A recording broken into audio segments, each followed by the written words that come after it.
સુરતના ઉધના વિસ્તારમાં રાહુલ એપાર્ટમેન્ટ નામથી ગેંગ ચલાવનાર રાહુલ પિંપળે પર કાયદાનું વલણ વધુ કડક બન્યું છે। સુરતના ઉધના વિસ્તારમાં રાહુલ એપાર્ટમેન્ટ નામથી ગેંગ ચલાવનાર રાહુલ પિંપળે પર હવે કાયદાનું વલણ વધુ કડક બન્યું છે। ઉધના પોલીસ દ્વારા કડક બંદોબસ્ત સાથે આજે તારીખ 18 માર્ચના રોજ આરોપી રાહુલના 3 મકાન પર હથોડો અને બુલડોઝર ચલાવી દેવામાં આવ્યું છે। આરોપી રાહુલે સરકારી આવાસ નજીક ગેરકાયદે બનાવેલા મકાન તંત્ર દ્વારા તોડી પાડવામાં આવ્યા છે। આરોપીએ આવાસના મકાનમાં પણ ગેરકાયદે બાંધકામ કર્યું હતું, જેને પણ તોડી પાડવામાં આવ્યું છે। ઉધના વિસ્તારમાં રાહુલ પિંપળે દ્વારા ગેરકાયદેસર રીતે 3 મકાન બાંધવામાં આવ્યા હતા અને તેનો ઉપયોગ તે અવૈધ પ્રવૃત્તિઓ માટે કરતો હતો। પોલીસે તપાસમાં જણાવ્યું કે આ 3 મકાન રાહુલની ગેંગ માટે કેન્દ્રીય હેડક્વાર્ટર તરીકે કામ કરતા હતા, જ્યાંથી તે અવૈધ ધંધા અને ગુનાહિત પ્રવૃત્તિઓ ચલાવતો હતો।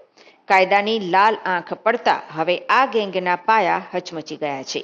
આરોપી રાહુલ એપાર્ટમેન્ટ ગેંગનો ડોન છે, જેની સૂર્યા મરાઠી હત્યા કેસમાં પણ સંડોવણી છે।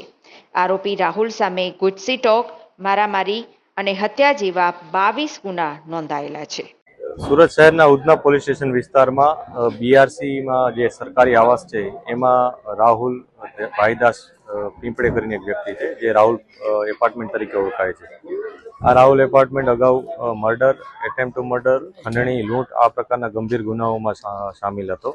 એ પોતાના કેટલાય મિત્રો સાથે મળીને આ પ્રકારની પ્રવૃત્તિ આચરતો હતો, જેને લઈને અગાઉ પણ તેના વિરુદ્ધ ગુજસી ટોક જે ઓર્ગેનાઇઝ ક્રાઇમની આખી કાયદો છે ઓર્ગેનાઇઝ ક્રાઇમનો, એના હેઠળ એને રજીસ્ટર કરવામાં આવ્યો હતો। આ ઉપરાંત એના વિરુદ્ધ પાસાની પણ કાર્યવાહી કરી હતી। આજે રાહુલ એપાર્ટમેન્ટ છે પોતાના ઘરની બાજુમાં ગેરકાયદેસર રીતના 3 રૂમ બાંધીને રહેતો હતો। એ 3 રૂમમાં પોતાના મિત્રો સાથે બેસી રહેતો, લોકોને પરેશાન કરતો અને જે જગ્યા છે એ પણ સરકારી જગ્યા છે, એના ઉપર એને દબાણ કરી દીધું હતું। આ પ્રકારની પ્રવૃત્તિઓને ડામવા માટે જ આ કાર્યવાહી કરવામાં આવી છે।